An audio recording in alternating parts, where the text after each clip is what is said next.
Contaminación del agua, subterráneas y superficiales. Las aguas subterráneas suelen ser más difíciles de contaminar que las superficiales, pero cuando esta contaminación se produce, es más difícil de eliminar.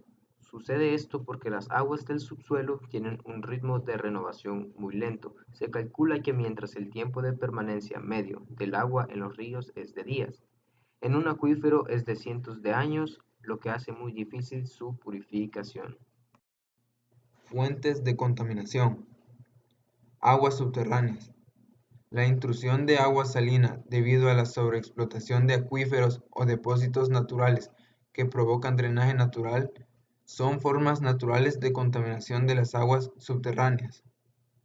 La mayor preocupación sobre la contaminación de agua subterránea se ha centrado en la contaminación asociada con actividades humanas. La contaminación de las aguas subterráneas por el hombre está relacionada con la disposición de residuos, como aguas residuales en sistemas privados, residuos sólidos en basureros, residuos de aguas residuales municipales, depósitos de lodos, depósitos de residuos salinos de la industria petrolera, residuos de la industria minera, emisión de residuos líquidos en pozos profundos, emisión de residuos de animales o residuos activos, o no directamente relacionados con emisión de residuos, como accidentes, algunas actividades agrícolas, minería, deshielo de carreteras, lluvia ácida, construcción y mantenimiento inadecuado de edificios, sal en caminos y carreteras. Fuentes de contaminación potenciales de aguas subterráneas. Lugar de origen. Cerca de la superficie del suelo, en el área municipal son municipal. Contaminación del aire. Disposición en suelos de residuos municipales. Sal para el deshielo de caminos, calles y aparcamientos. Ahora veremos por debajo de la superficie del suelo son basureros, fugas y drenaje de líneas de agua residuales. Ahora, fuentes de contaminación cerca de la superficie del suelo en el área industrial son contaminación de aire, químicos, almacén y derrames, combustibles, almacén y derrames, arrastre en residuos de minas. Y por debajo de la superficie del suelo son tuberías, tanques de almacenamiento subterráneos. Ahora, fuentes de contaminación potenciales cerca de la superficie del suelo. Agrícola, contaminación del aire, derrame de químicos, fertilizantes, residuos en granjas, almacenamiento y emisión al campo, pesticidas. Y por debajo de la superficie del suelo son almacenamiento subterráneo, tanques, pozos construidos inadecuadamente o abandonados.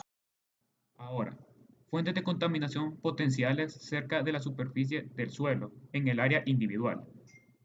Contaminación del aire, fertilizantes, gasas, limpiadores, detergentes, petróleo, pinturas, pesticidas.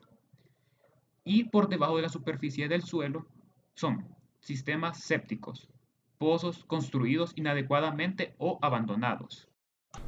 Se fabrican grandes cantidades de compuestos orgánicos para las industrias, agricultura y municipios. Estos compuestos fabricados por el hombre son de gran preocupación. Los compuestos orgánicos se producen en la naturaleza y pueden provenir de fuentes naturales como de actividades humanas. En muchos lugares, las aguas subterráneas se han contaminado durante muchas décadas por químicos, pero estos episodios de contaminación no se reconocieron como problemas medioambientales hasta los años 1980. Contaminación del agua superficial. La gestión de las aguas residuales representa la mayor fuente mundial de contaminación, Ahora nos los introduciremos desechos al área de domésticos e industriales contaminación de se las vierten aguas sobre la superficie de superficiales. las aguas a través de los sistemas de alcantarillado. En algunos casos, los residuos industriales son liberados directamente sobre los ríos y mares. La calidad de las aguas residuales depende de los contaminantes que están presentes en el agua y de la medida en que este agua es tratada antes de liberarla junto con el resto de vías fluviales. Las aguas residuales domésticas constan principalmente de papel, jabón, orina, heces y detergentes. Los desechos industriales, en cambio, son variados y dependen de los procesos específicos de las plantas de las que proceden originalmente. Por ejemplo, los metales pesados están asociados con la minería y la fundición, los cloro, fenoles y fungicidas con las fábricas de pasta, los insecticidas con la industria química y las sustancias radioactivas con las centrales nucleares. En terreno seco, las emisiones de residuos industriales están estrechamente controlados, pero la extracción de petróleo y la extracción de manganeso suelen provocar a menudo vértidos contaminantes directamente en el mar. Los residuos radioactivos se vierten en el mar en grandes barriles con el objetivo de mantenerlos alejados de los centros urbanos, pero a menudo los barriles se deterioran después de un tiempo. El petróleo en muchas ocasiones es liberado en el mar a través de petroleros y barcos hundidos. Este tipo de desgracias ocurren con bastante frecuencia en los últimos años. Los plaguicidas se aplican en el agua para controlar las plagas acuáticas. Las pinturas de los barcos durante los viajes largos sobre el océano suelen finalmente acabar en el agua, lo que hace que ésta se contamine. También, durante el periodo del crecimiento de los cultivos, los nitratos y fosfatos son absorbidos por las plantas, pero cuando las plantas mueren, todo este material es liberado al suelo y en ocasiones termina alcanzando las aguas. Salvo en el caso de las deliberadas causas de la contaminación de las aguas, los contaminantes pueden también entrar accidentalmente al medio a través de la deposición atmosférica.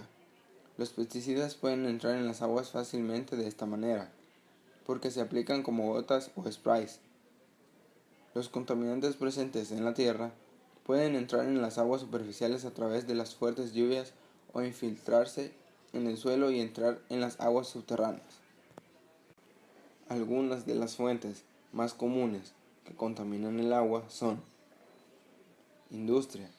Los contaminantes industriales son también una fuente importante de contaminación del agua.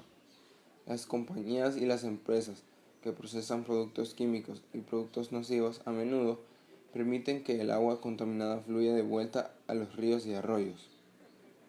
Un ejemplo muy perjudicial son las plantas de energía nuclear, las cuales bombean el agua irradiada en los lagos y ríos cerca de las instalaciones.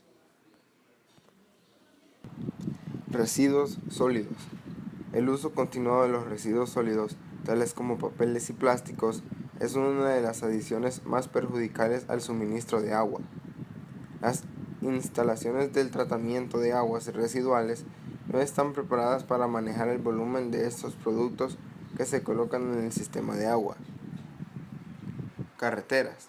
Los sistemas de drenaje en las carreteras también son una fuente importante de contaminación del agua. La lluvia cae en las carreteras y limpia el aceite y el escape de los vehículos del pavimento y los vuelca en el sistema de agua.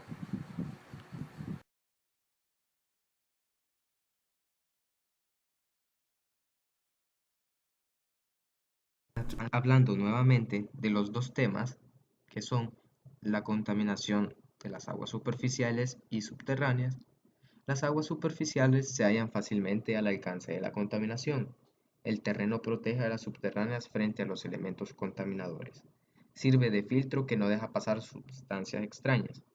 Pero si éstas alcanzan el acuífero, el problema es muy importante. Si la contaminación es biológica, las aguas subterráneas, a diferencia de las superficiales, no cuentan con las condiciones para la autodepuración, que quiere decir renovación de oxígeno procedente de la atmósfera y acción esterilizante del sol. La contaminación de las aguas superficiales es fácilmente detectable, a veces a simple vista, por el color y el olor de las aguas. Pueden notarse medidas pronto para evitar que continúe la contaminación. En cambio, las aguas subterráneas pueden estar contaminándose y no darnos cuenta, hasta que la contaminación es muy extendida en el acuífero y aparezca con las aguas que afloran a la superficie. Los elementos contaminadores, al infiltrarse en el terreno, pueden dispersarse a lo ancho de una gran superficie. lo que provoca que un foco de contaminación pueda acabar alcanzando el acuífero o a los acuíferos que puedan existir en una amplia zona, y viceversa. Puede ser muy difícil el rastreo hasta su origen de un elemento contaminador.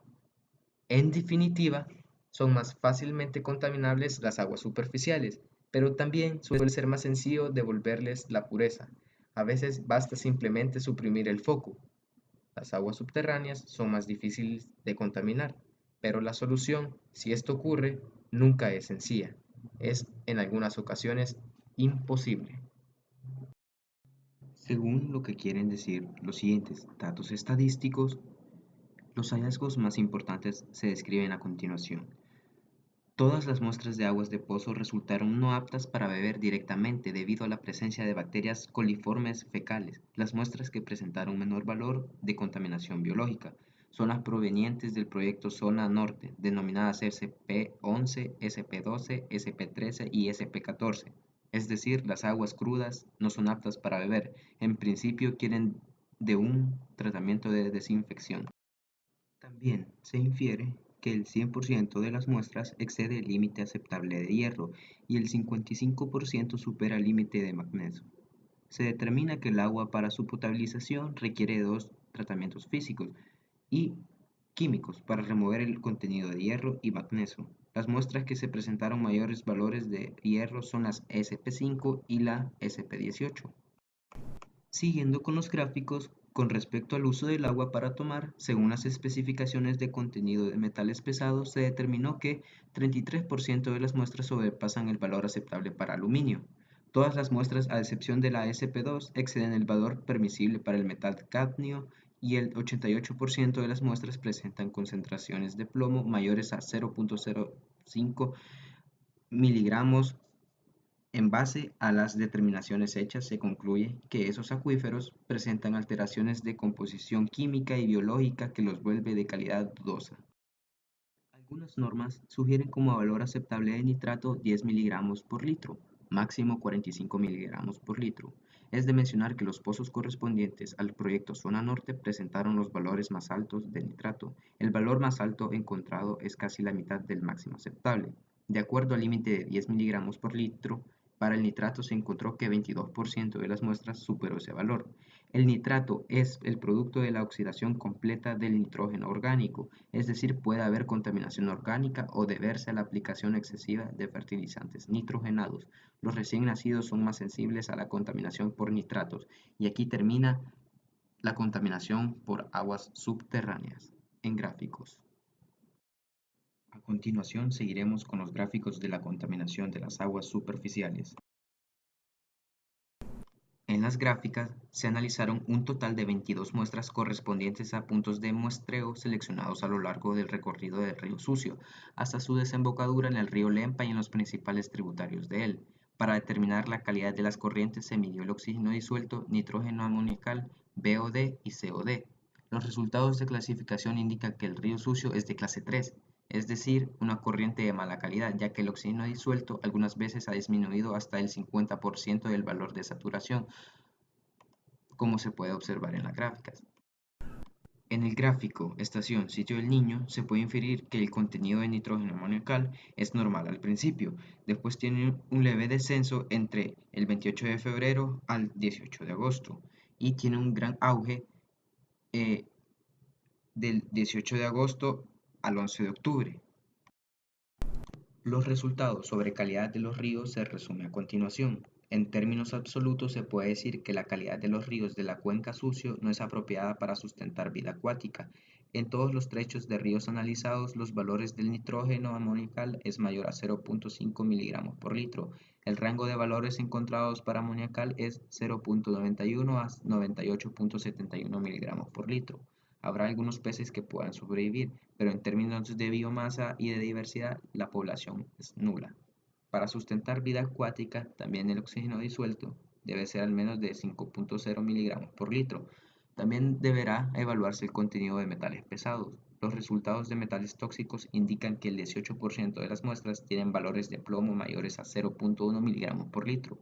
La presencia de plomo es mayormente debido al arrastre por aguas lluvias. El 100% de las muestras de ríos presentó valores de cadmio que superan al límite de 0.01 miligramos por litro. La evaluación de calidad de los ríos de la cuenca Sucio precisa que no hay capacidad de corrientes para desarrollar una fauna de la ictiofauna.